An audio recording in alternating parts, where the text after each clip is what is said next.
Hello बच्चों, कैसे हैं आप लोग। ज्ञान की नगरी काशी से मेट जी का प्रणाम। तो बच्चों, हम लोग आगे बढ़ने जा रहे हैं नेक्स्ट टॉपिक की तरफ। जो नेक्स्ट टॉपिक हम लोगों ने लास्ट टॉपिक हम लोगों ने पढ़ा था क्या, कि जेनेटिक कोड क्या होता है। हम लोग ट्रांसलेशन की तरफ बढ़ेंगे, लेकिन ट्रांसलेशन से के तरफ बढ़ने से पहले हम लोग आरएनए क्या होते हैं, किसके बने हुए होते हैं, उन सबको हम लोग देख लेते हैं। ठीक है। तो आरएनए की बात करें तो आरएनए 3 तरह के होते हैं। कौन कौन? RRNA, mRNA, tRNA. तो आप लोगों से पूछा सेल में आरएनए कहाँ होता है, तो आप लोग बताएंगे सेल में आरएनए न्यूक्लियस में होता है, माइटोकॉन्ड्रिया में होता है, प्लास्टिड में होता है, साइटोप्लाज्म में होता है। तो पहले ध्यान रखना है कि जहाँ जहाँ डीएनए होगा वहाँ वहाँ आरएनए होगा। लेकिन साइटोप्लाज्म में प्रोटीन सिंथेसिस होती है with the help of ribosome, तो वहाँ भी आरएनए पाया जाता है। तो डीएनए में आपका कहाँ है? न्यूक्लियस में, माइटोकॉन्ड्रिया में है, प्लास्टिड में होता है।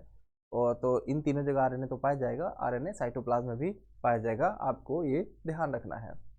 आगे हम लोग बात करें टाइप्स ऑफ आरएनए, तो कौन कौन से आरएनए होते हैं, चलिए एक एक करके समझते हैं। एमआरएनए, एमआरएनए को बोलते हैं मैसेंजर आरएनए।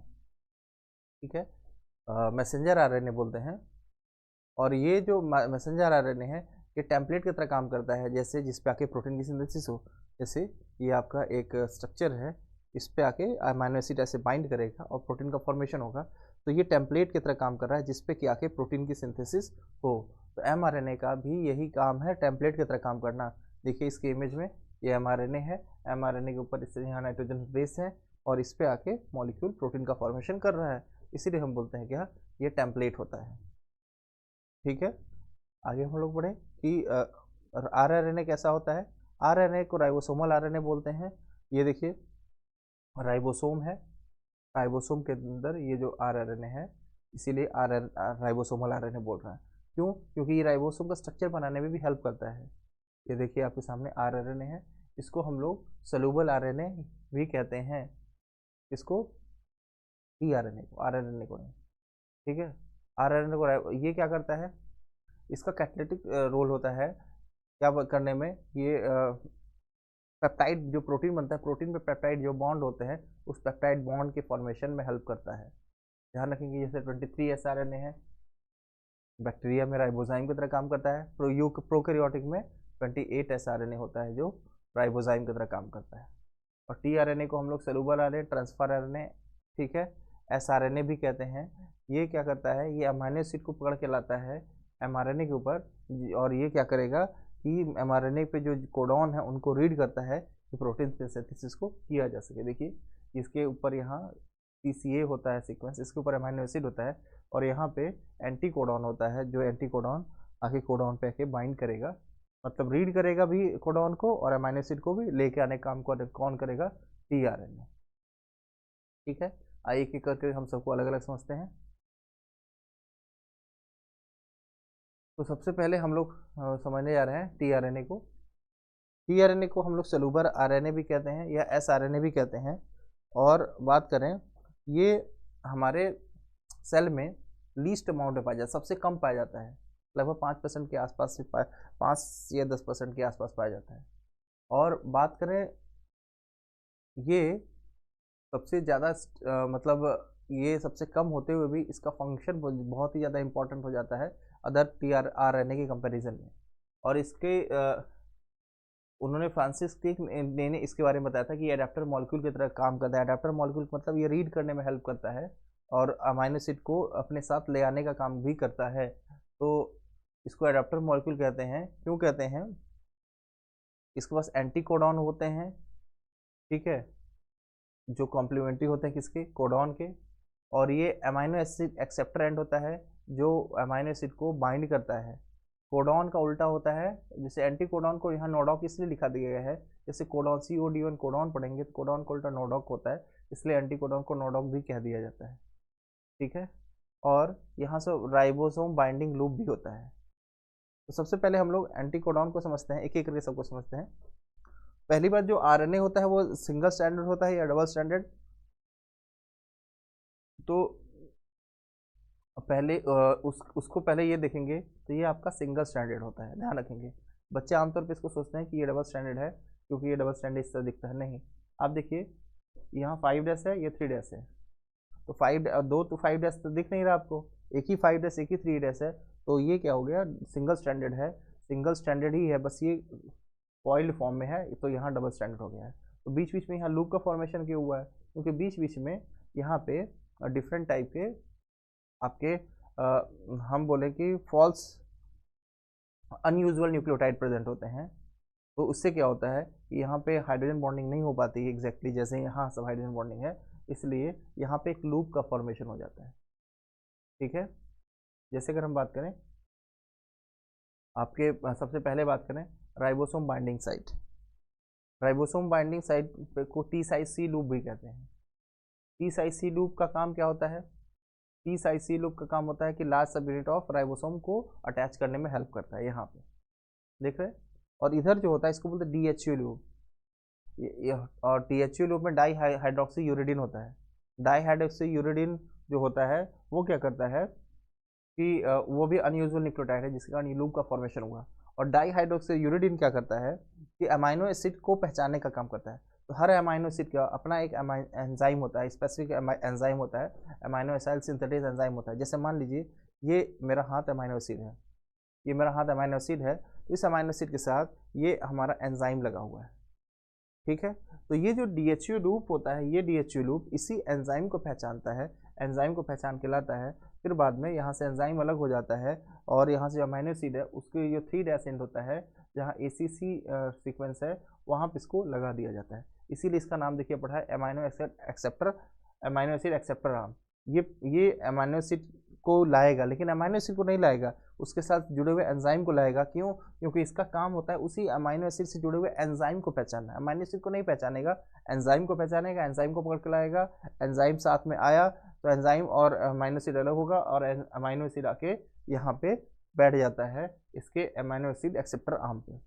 और यहाँ पे जो आपका राइबोसोम बाइंडिंग लूप है जिसको टी साइट सी लूप भी कहते हैं, यहाँ पे स्यूडोयूरेसिल होता है, उस स्यूडोयूरेसिल के कारण भी यहाँ पे बॉन्डिंग नहीं हो पाती, यहाँ पे लूप का फॉर्मेशन हो जाता है। उसके बाद अगर हम बात करें तो यहाँ पे एंटीकोडॉन लूप है। एंटीकोडॉन लूप पे आपका आपका आइनिसॉल होता है, आइनिसॉल। आइनिसॉल भी अनयूजुअल नाइट्रोजन बेस है, उससे क्या होगा कि यहाँ पे भी लूप का फॉर्मेशन होता है। एंटीकोडॉन काम क्या होता है, mRNA पे जो कोडॉन है उसको रीड करना। mRNA पे जो कोडॉन है उसका कॉम्प्लीमेंट्री सीक्वेंस यहाँ पे पाया जाता है। तो इस तरह से हमारा ये mRNA है। mRNA का जो tRNA है, जो tRNA का स्ट्रक्चर है ये आपका क्लोवर लीफ मॉडल है, ये 2D मॉडल है। आपके सिलेबस में 3D मॉडल है, लेकिन आपको चीज़ों को जो समझना होगा तो आपको 2D मॉडल से ही समझना पड़ेगा, इसको बोलते हैं हम लोग क्या, क्लोवर लीफ मॉडल। और ये बहुत इंपॉर्टेंट है, सारी जो कॉन्सेप्ट है वो हमको क्लोवर लीफ मॉडल से ही क्लियर होती है। ठीक है, एंजाइम बाइंडिंग लूप देखिए यहाँ पे लिखा हुआ है।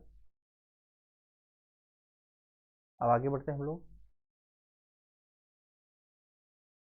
तो वही बोला, इनिशिएशन के लिए tRNA होता है, इसीलिए इसको इनिशिएटर आरएनए करने हैं। और स्टॉप कोडॉन के लिए कोई tRNA होता ही नहीं है, इस बात को ध्यान रखेंगे। इसीलिए ये किसी अमाइनो एसिड को लेके नहीं आएगा और हमारे जो किसी भी कोडॉन को ये रीड नहीं करेगा, तो उसके लिए बात ही खत्म हो जाती है। यहाँ तो आपको यहाँ पे इसका ध्यान रखना है। तो यहाँ देखिए सेकेंडरी स्ट्रक्चर है 2D स्ट्रक्चर जिसे tRNA कहते हैं, तो क्लोवर लीफ मॉडल बोले।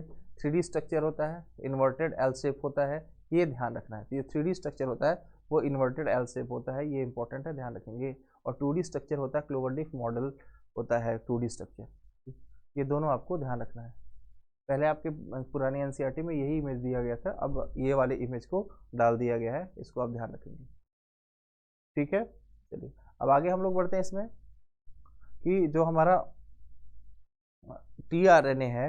अब उसके बाद हम लोग बढ़ते हैं ट्रांसलेशन, लेकिन उससे पहले थोड़ा सा हम लोग rRNA को भी थोड़ा अच्छे से समझ लेते हैं। rRNA का भी थोड़ी देर पहले हम लोगों ने जो इमेज देखा था उसको थोड़ा समझिएगा। देखिए ये जो rRNA है, rRNA के दो सब यूनिट, rRNA जो राइबोसोम का स्ट्रक्चर बनाने में भी हेल्प करता है।